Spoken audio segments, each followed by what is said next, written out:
নমস্কার সবাইকে। গল্পাঞ্জলি চ্যানেলে আপনাদের স্বাগত। আমি রুমকি। আমার আজকের নিবেদন আশিস বরণ সামন্ত রচিত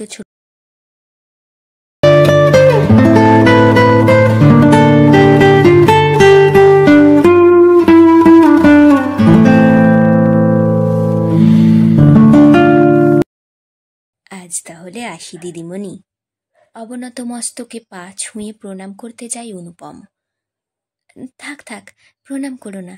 দুটি হাত দিয়ে বাধা দিয়ে বলে, কাল একটু সকাল করেই এসো। মুখের দিকে তাকিয়েই থাকে দীপা। আগে প্রতিদিন প্রণাম করত অনুপম, কিন্তু সেদিনের সন্ধ্যার পর থেকেই দুজনেই কেমন যেন লাজুক লাজুক ভাব নিয়ে থাকে। একে অপরের মুখের দিকে তাকিয়ে কথা বলতে পারে না। ফিজিওলজিতে অনার্স পাশ করেই মাত্র 21 বছর বয়সে মধুপুর উচ্চ মাধ্যমিক বিদ্যালয়ে শিক্ষকতা করার সুযোগ পেয়েছে দীপা। 1 বছরের মধ্যেই বেশ সুনাম অর্জন করেছে। গ্রাম্য স্কুল, শহরের যান্ত্রিক কোলাহল থেকে বেশ মুক্ত। এই গ্রামেই এক অপুত্রক ধনী ব্যক্তির বাড়িতে দীপা একাই ভাড়া থাকে। অবিবাহিতা, তাই সংসারের কোনো ঝামেলায় ভোগ করতে হয় না। সবসময়ই পড়াশোনা নিয়ে থাকে। অন্যান্য শিক্ষকদের মতো টিউশন করতে সে রাজি নয়। অনুপম কিন্তু তার কাছে ব্যতিক্রম। ওই স্কুলেরই প্রধান শিক্ষক মহাশয়ের একমাত্র ছেলে। একাদশ শ্রেণীর বিজ্ঞান বিভাগে পড়লে কি হয়, অত্যন্ত কচি বয়স। ওষ্ঠে তখনও শুশ্রুরেখা স্পষ্ট হয়ে ওঠেনি। ছাত্র হিসাবে বিশেষ উল্লেখ্য না হলেও সৌম্য চেহারায় মুগ্ধ না হয়ে পারে না কেউই। দিদিমণি তাকে টিউশন পড়ায়।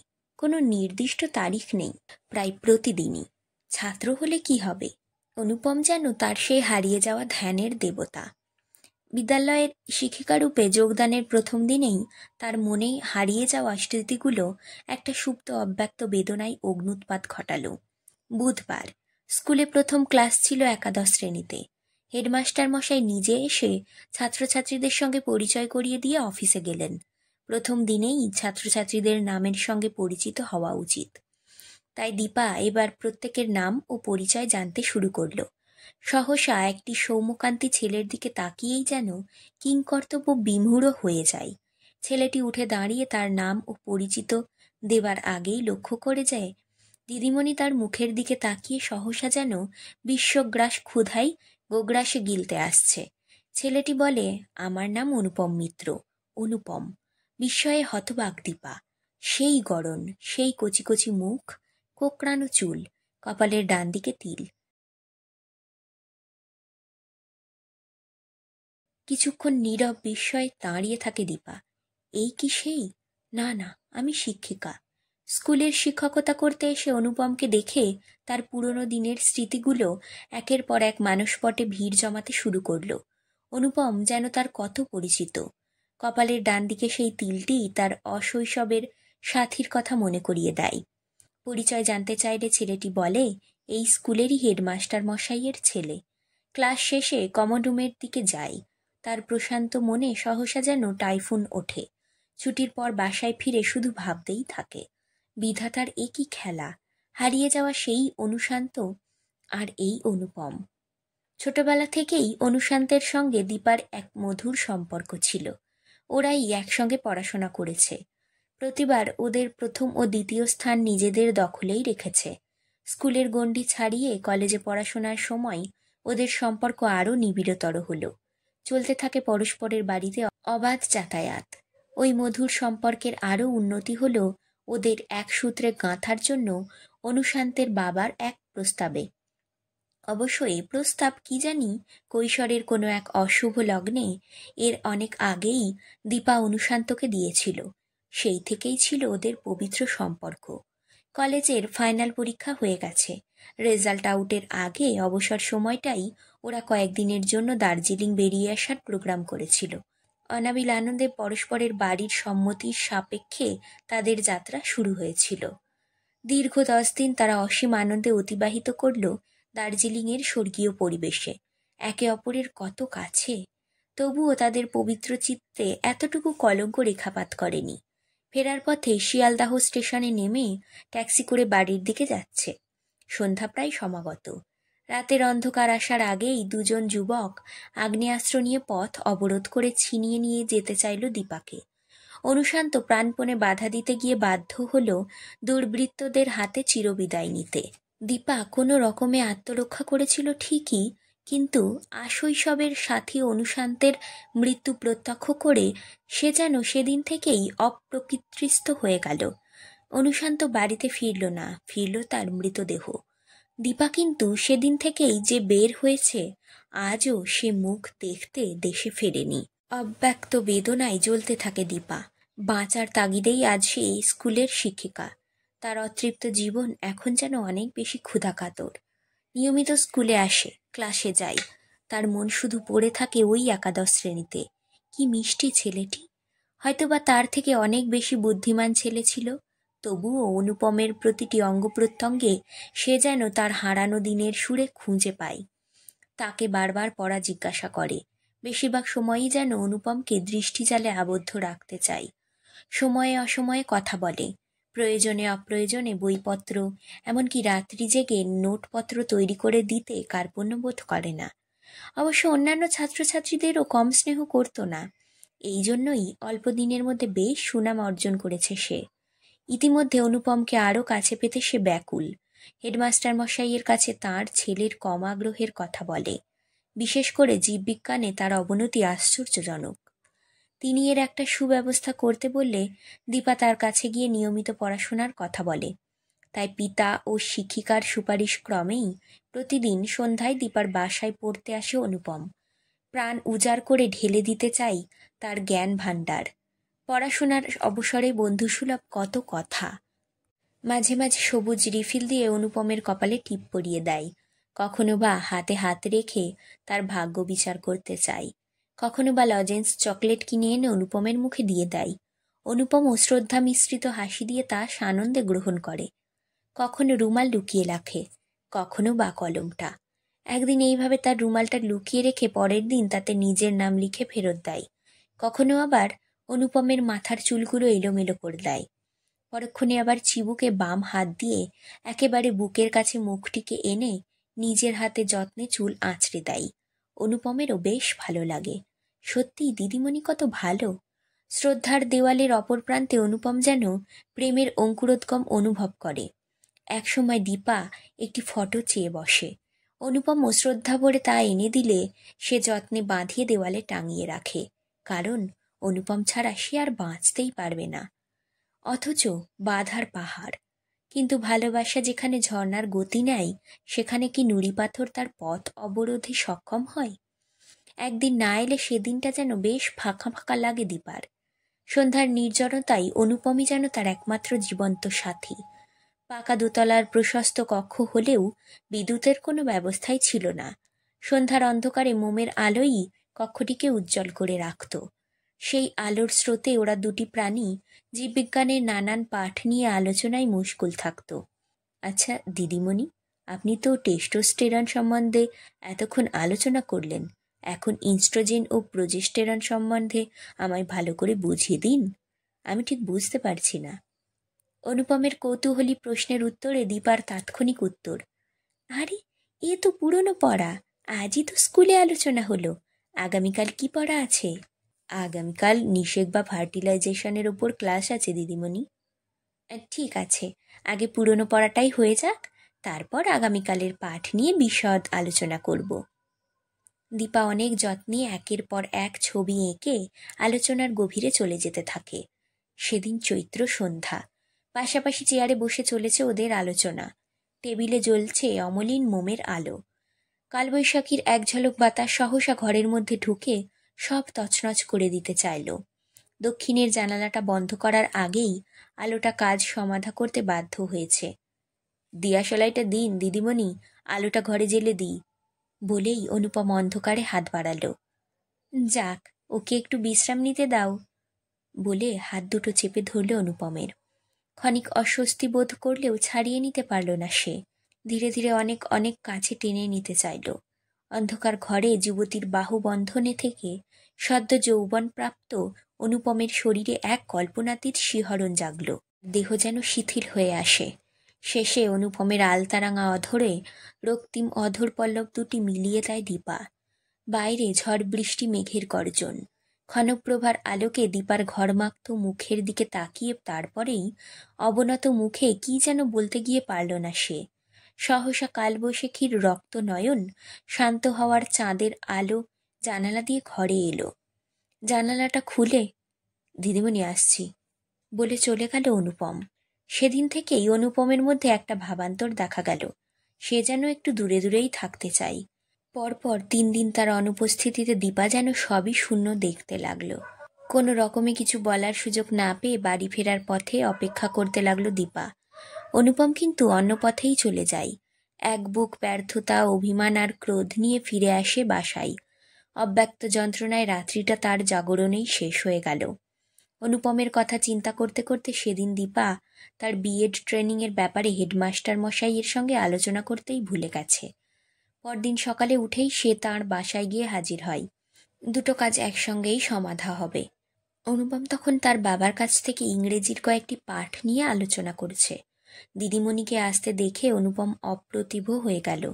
প্রয়োজনীয় কথাবার্তা শেষে উঠতে যাবার সময় বলে, অনুপমের দিকে একটু নজর দিন স্যার, ও বেশ কয়েকদিন হলো টিউশন পড়তেই যাচ্ছে না। কি বলো অনুপম, আজ যাবে তো? জিজ্ঞেস করে দীপা। আমার পড়ার একটু চাপ ছিল কদিন, কেমিস্ট্রির সাপ্তাহিক পরীক্ষা চলছিল তাই, বলে অনুপম। আজ তাহলে নিশ্চয়ই যাচ্ছ? দীপার এই প্রশ্নের পর অনুপম কিছু বলার আগেই অনুপমের বাবা বেশ জোর গলায় বলেন, দিদিমণি পড়াশোনার ব্যাপারে আগ্রহী আর তুমি যেতে চাইছো না। অনুপম অব্যক্ত মানসিক যন্ত্রণায় ছটফট করতে থাকে। দীপা চলে যায়। যেতে যেতে তার মনে ভাসে নানান প্রশ্নের জোয়ার। সে শিক্ষিকা, বৈধ অবৈধের প্রশ্ন জাগে। গীতার ভাষ্যধারা মনে পড়ে যায়। প্রেম নাকি চিরন্তন, চিরমধুর, শাশ্বত। শরীর সাপেক্ষ প্রেম জন্মায় সেখানে। নিষ্কাম প্রেমের কথা বলা মানে পৈশাচিক মনোবৃত্তির ভাবধারাকে বিড়াল তপস্বীর মতো মুখোশ পরিয়ে বাঁচিয়ে রাখা ছাড়া আর কিছু নয়। দীপা তার নিজের মনের প্রশ্নেই নিজেই হারিয়ে যায়। আর কদিন বা থাকবে? কমাস বাদেই তো পরীক্ষা। তারপর কলেজে পড়তে চলে যাবে। দিনগুলোর কথা কল্পনা করে চোখ দুটো ঝাপসা হয়ে আসে তার। না না, সমাজ যাই বলুক, ওকে ছাড়লে আমি বাঁচতে পারবো না। আমার কাছেই চিরতরে ওকে রাখতেই হবে। ছুটির দিন। বাসায় ফিরে এসে স্নান খাওয়া সেরে নিয়ে বিছানায় শুয়ে বিবর উপন্যাসের পাতায় চোখ বুলোতে বুলোতে কখন যেন তাকে বুকে চেপে ধরে স্বপ্নলোকে পাড়ি দিয়েছে দীপা। আদালত কক্ষ, চারিদিকে লোকে লোকারণ্য। অভিনব মামলার বিচার প্রত্যক্ষ করতে অজস্র দর্শনার্থীর ভিড়। বিচারকের সামনে দাঁড়িয়ে নিজেই আত্মপক্ষ সমর্থন করে চলেছে। হঠাৎ জেগে দেখে সন্ধ্যা আগত প্রায়, আর অনুপম উপস্থিত। উঠে বসে বিছানায়, হাত দুটো ধরে অনুপমকে পাশে বসিয়ে বিবর উপন্যাসখানি তার হাতে ধরিয়ে দিয়ে সাশ্রু নেত্রে উঠে যায় দরজার কাছে। তারপর ভিতর থেকে দরজাটা বন্ধ করে বিছানায় এসে শুয়ে পড়ে ফুঁপিয়ে কাঁদতে থাকে। অনুপম বুঝতেই পারে না যে কি হলো। দিদিমণি দিদিমণি ডাকা শেষ হতে না হতেই দীপা ভাঙা গলায় বলে ওঠে, না না না, আমাকে ডেকো না, আমাকে ডেকো না। বলুন দিদিমণি, আমি কি অন্যায় করেছি বলুন, আমার দোষ হয়ে থাকলে আমায় ক্ষমা করুন। 28 বর্ষীয় তরুণ অনুপমেরও যেন বাক রুদ্ধ হয়ে আসে। পরিস্থিতি উপলব্ধি করে দীপা উঠে বসে। তারপর মোমের আলো জেলে ধীরে ধীরে এগিয়ে এসে অনুপমের কাছে বসে। তার হাত দুটো বুকে চেপে ধরে ভাঙা গলায় বলে, অনুপম, আমি নিজেকে হারিয়ে ফেলেছি তোমার মধ্যে। হঠাৎ তরুণীর কোমল বুকের স্পর্শে চকিতে বিদ্যুৎ খেলে যায় অনুপমের শিরায় শিরায়। সে কেমন যেন হয়ে যেতে থাকে। লজ্জা বিনম্র শ্রীহরিত চিত্তে বলে, কেন দিদিমণি? দীপার তাৎক্ষণিক জবাব, না না, আমাকে দিদিমণি বলে ডেকো না। তোমার ওই মুখে এ ডাক আমার ভালো লাগে না। কেন দিদিমণি? আমি কি এমন অপরাধ করেছি যে আমার দিদিমণি বলে ডাকাও নিষেধ? দু হাতে বুকে জড়িয়ে ধরে বলে, না না অনুপম, তা না। বলছিলাম, তুমি কদিন বাদেই আমাদের স্কুল ছেড়ে চলে যাবে। আমি তখন কি করে থাকবো বলতে পারো? অনুপম নিরুত্তর থাকে। আমি যে তোমায়, অনুপম, আমি যে তোমায়, উন্মাদিনীর মতো বলতে গিয়ে বাকরুদ্ধ হয়ে আসে দীপার। বলো বলো অনুপম, তুমি কি? নির্নিমেষ নয়নে পায়ের আঙুলের দিকে তাকিয়ে আলিঙ্গনাবদ্ধ অবস্থায় থেকেই ঘরের মেঝেতে পা ঘষতে থাকে অনুপম। মুহূর্তের পর মুহূর্ত নিঃশব্দে পার হয়ে যায়। কেউ কারো মুখের দিকে তাকাতেই পারে না। সহসা ধীরে ধীরে হাত দুটো সরিয়ে নিয়ে ঘর থেকে বেরিয়ে যায় দীপা। অনুপম বিছানায় বসে পড়ে। যে অস্বাভাবিকতা লক্ষ্য করল সে দিদিমণির মাঝে তার প্রকৃত রহস্য উদ্ঘাটনের চেষ্টা করে। ভাবতে ভাবতে নিজেকে হারিয়ে দেয় বিধাতার অপূর্ব সৃষ্টি রহস্যে। সহসা চমকে ওঠে। ঘড়ির দিকে তাকিয়ে দেখে রাত্রি 10টা। ঘরের দরজাটা ঈষৎ বন্ধ করে বেরিয়ে যায়। বাড়িতে গিয়ে খাওয়া দাওয়া করতেই ভুলে যায় সে। দুটি সন্ধ্যার ঘটনা তাকে উদ্ভ্রান্ত করে তোলে। বলতেও পারে না সে কাউকে, শুধু নিজেকে নিজেই প্রশ্ন করে চলে, দিদিমণি কেন আমাকে এত স্নেহ করেন? আমার প্রতি দিদিমণির এত দুর্বলতা কেন? আমি ছাত্র, বয়সে ছোট, তবুও দিদিমণি কি আমাকে... না না, ভাবতেই পারে না সে। দিন যায়, রাত আসে, রাতের পর দিন। অনুপম কেমন যেন উদাস উদাস। দিন দিন শরীরও যেন তার কৃশ থেকে কৃশতর হয়। টিউশন আর পড়তেই যেতে পারে না। স্কুলে যায়, ফিরে আসে, তারপর বিছানায় মুখ গুঁজে ভাবে। বলতে পারে না সে কাউকে। শ্রদ্ধাবশত প্রতিবাদও করতে পারে না দিদিমণির। মনটাও তার যেন ধীরে ধীরে দিদিমণির প্রতি দুর্বল হয়ে পড়ে। অথচ এক অব্যক্ত যন্ত্রণায় ছটফট করতে থাকে সে। সদ্য যৌবনের উষা লগ্নে যেন সূর্য সবেমাত্র পূব গগনে উঁকি দিয়েছে, তখনই তার সামনে লাবণ্যময়ী তরুণী শিক্ষিকার প্রেমের ফাঁদ। দিদিমণির চোখের ভাষা আজ সে বুঝতে পেরেছে। নিজের দুর্বলতা নিজেই অনুভব করছে। মনে তার যে তীব্র আলোড়ন চলছে, তাতে যে কোনো সময়েই হয়তো একটা বিরাট বিস্ফোরণ ঘটতে পারে। অনুপমের আর কোনো রাতেই ঘুম আসে না। সারা রাত তার জেগে জেগে কাটে। বিছানা থেকে উঠে আসে, জানালার ফাঁক দিয়ে আকাশের দিকে তাকাই। কিছুতেই যেন শান্তি নেই। বারবার মনে ভাসতে থাকে দীপার সেই প্রথম দিনের পরিচয়ের পর থেকে তার প্রতি অকারণ স্নেহের স্মৃতি। মাঝরাতে দরজা খুলে বেরিয়ে যায় ছাদে। উদ্ভ্রান্তের মতো পায়চারি করতে থাকে। হঠাৎ মাথা ধরে আসে। এক গ্লাস ঠান্ডা জল খেয়ে ধীরে ধীরে বিছানায় শুয়ে পড়ে। ঘুম আসে না, কিন্তু তারপরও ভোরের দিকে বিছানার চাদরটা গায়ে টেনে ঢাকা দেয়। বেশ শীত শীত বোধ হয় তার। দেহের উত্তাপও যেন তার অনেকটাই বেড়েছে। সকালে উঠতে পারল না। অসহ্য মাথার যন্ত্রণা। বিড়বিড় করে কি যেন আজে বাজে কথা বলে। বাবা সকালেই ডাক্তার ডেকে আনেন। ওষুধ খেয়েও বেশ কয়েকদিন এভাবেই কাটে। জ্বর ভালো হলেও ক্ষীণ থেকে ক্ষীণতর হয় তার শরীর। ভুল বকার মাত্রাটা এবার যেন বেড়ে যায়। বাবা বসে থাকেন বিছানার পাশে, মাথা টিপে দেন। সহসা অনুপম বলে ওঠে, না না দিদিমণি, আমি আর পড়তে আসবো না। আমার মাথা টিপে দেবেন না। এ কি করে সম্ভব দিদিমণি? লোকে শুনলে কি বলবে? আপনি শিক্ষিকা, আমি ছাত্র। না না দিদিমণি, এ হতে পারে না। বাবা জানতে পারলে আমায় মেরে ফেলবেন, আর আপনার চাকরিটাও যাবে। দিদিমণি, এ হতে পারে না। কথা শুনেই বাবা চমকে ওঠেন। এ কি বলছে? এ কথাগুলো কি জ্বরের খেয়ালে বলছে?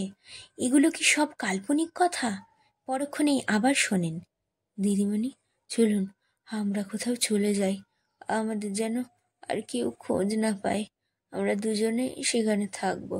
আপনি পড়াবেন আর আমি পড়ব। হ্যাঁ দিদিমণি, পালিয়ে চলুন। বাবা 7-5 ভাবতে থাকেন। হঠাৎ অনুপমের বিছানায় পড়ে থাকা একটা রুমাল দেখে তার যেন মাথা গুলিয়ে যায়। ভাবতেই পারেন না তিনি, তবে কি সত্যি অনুপম মানসিক রোগগ্রস্ত হলো? অথচ আগের যে ভুল বকার মাত্রাটা বেড়েই চলেছে। বাবা শেষে আর স্থির থাকতে না পেরে এক মানসিক রোগ বিশেষজ্ঞকে ডাক দেন। যথাসময়ে তিনি আসেন, ভালো করে পরীক্ষা করে দেখেন, তারপর কথাগুলো টেপ করে নিয়ে পরের দিন রিপোর্ট দেবেন বলে চলে যান। বাবা কিংকর্তব্য বিমূঢ় হয়ে ভাবতে থাকেন। তিনিও কয়েকদিন স্কুলের ছুটি নিতে বাধ্য হন। ডাক্তারের রিপোর্ট হাতে পেয়ে হতভম্ব হয়ে যান তিনি।